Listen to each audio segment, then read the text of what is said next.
As you may or may not know, for the past couple months I've been following Valox's Return to Freddy's VHS series. If you're interested in checking out some of my other videos where I broke down the previous episodes, links are in the description. Also check out the original video, link is also in the description. But in this video I'm going to be looking over and breaking down the Return to Freddy's Episode 4, the sister location, looking at small details and analyzing the story so far. I'll also give my own thoughts on the tape at the end of the video. Anyway, let's not waste any more power, let's begin the night.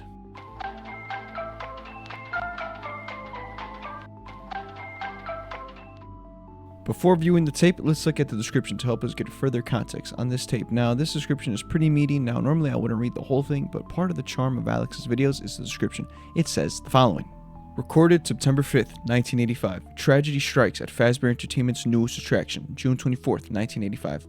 Authorities are investigating a disturbing incident at Circus Baby's Pizza World, the newly opened family entertainment center owned by Fazbear Entertainment. Reports confirm that the location, which debuted early this summer, has been abruptly shut down following what company officials describe as technical difficulties. Eyewitnesses claim the establishment was evacuated late Saturday evening amid chaos and confusion. Although details remain scarce, sources close to the investigation suggest that a mechanical failure may have been involved. Fazbear Entertainment has yet to release an official statement regarding the specifics of the closure, but maintains that guest safety remains their highest priority. Unconfirmed reports indicate that a child may have been fatally injured during the evening's events. Local law enforcement has not commented on these claims, but confirmed an active investigation is underway. Tape found inside the camera of a deceased employee at the local mall's Freddy Fazbear's location, but not quite where you think. With this, let's begin the tape. The tape opens up with an outside shot of Circus Baby's Pizza World, and with the date of June 1985. The feed cuts and we see inside the pizzeria. We see Circus Baby standing at the main stage as a little girl, Abby, walks closer to her. We hear her father calling for her to get away, but it's too late. Baby opens her stomach and kills her. The tape cuts to black. The actual tape opens with a security guard recording his new findings as he was cleaning up the place. The date September 5th, 1985 appears on screen. In the background we can hear the people and kids in the pizzeria. At this time, the pizzeria is still in full operation. The employee continues to talk about his suspicion on his mysteries that he's found. He gets to the vents and walks into a room with a giant elevator that's emitting a loud noise, humming. The doors open and he steps inside. As he's checking out the elevator, he presses the big red and obvious red button. Immediately the doors close and the elevator shoots straight down, going hundreds and hundreds of feet down. It cuts to black. He wakes up and we hear the iconic sister location jingle. The elevator doors open and he begins his exploration. He crawls through the vents and we hear the facility voice detecting his movements. He crawls into the main hub of sister location. Taking a look around, he loudly asks if anyone is here. Getting no response, he looks into Belora's gallery and into Funtime Foxy's. We can see both animatronics on their stage, lifeless. He decides to go into Funtime Foxy's area. He crosses through the vent. He takes a look around and then goes to Funtime Foxy's stage. Confused, he begins to ask why there's animatronics down here and why they look so advanced. Next to Foxy on the floor is a capsule of Remnant. Real quick, if you don't know what Remnant is, here's a definition. The physical manifestation of memories infused with and possessing inanimate objects, making it a driving force behind the paranormal occurrences in the animatronics. Okay, back to the tape. Turning his attention to the rest of the area, he walks into a room labeled Parts and Services. Opening and entering, we see Funtime Freddy sitting on a desk with Bonbon. Once he enters, Funtime Freddy is immediately activated and begins to talk to Bonbon. Immediately, he opens up his face and begins chasing him. He runs as fast as he can across Foxy's area and safely makes it back into the main control room. He then shocks Funtime Freddy, disabling him and returning him to his immobilized state. He tries to leave, but the vents towards the exit are locked. He turns around and goes further into the facility. He goes into the main vent. As he's crawling, we see this bright red room. He enters into the circus gallery. He looks around, but suddenly we hear these giant footsteps, and Baby is seen emerging from the darkness. She begins to talk to the employee. She begins to speak about how she does not recognize him, and that not many people come down here, but only one. She then begins to explain how her father owns Freddy Fazbear's Pizzeria, and that before that there was another less known location, but it closed due to her getting too close to her. She warns the employee of being curious and how it can be dangerous. While she's talking, the voice over the facility speaks and motion triggers detected in the main vent. He quickly leaves Circus Gallery. He returns back to the main control area where he's face to face with William Afton himself.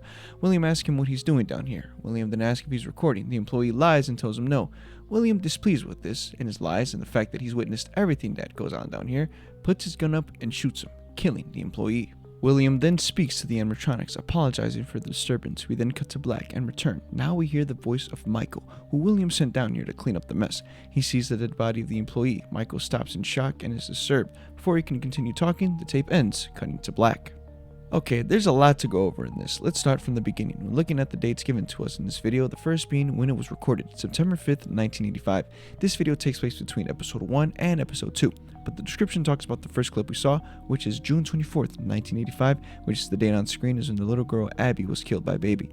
As the employee is talking about his finding in the vents, he suggests that his boss William Afton is always watching, and warns him not to go into the room with the sister location elevator, explaining to the employee that it's just for storage. Oh yeah, he's definitely storing stuff in there. When we transition to the underground sister location facility, it looks like it's in its very early stages. Things are still being moved in and the areas are more vacant. Plus, when the employee goes into the Funtime Foxy area, he's lifeless and does not move at all.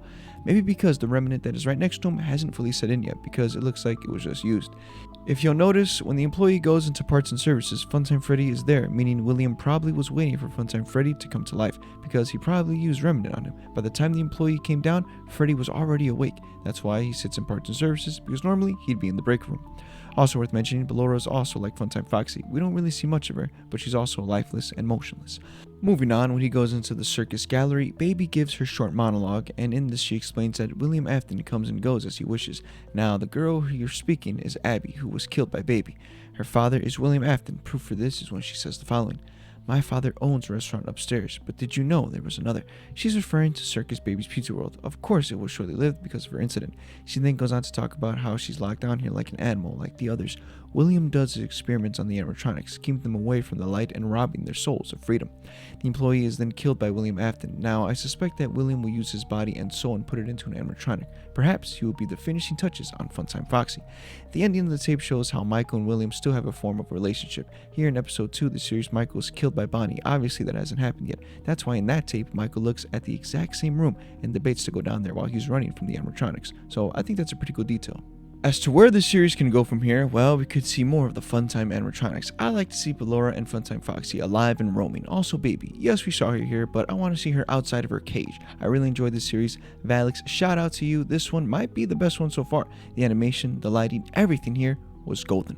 Anyway, original video down below. Go check it out. Also, thank you all for the support on the channel. It means the absolute world to me. Please like and subscribe, and I'll catch you in the next one. Peace out.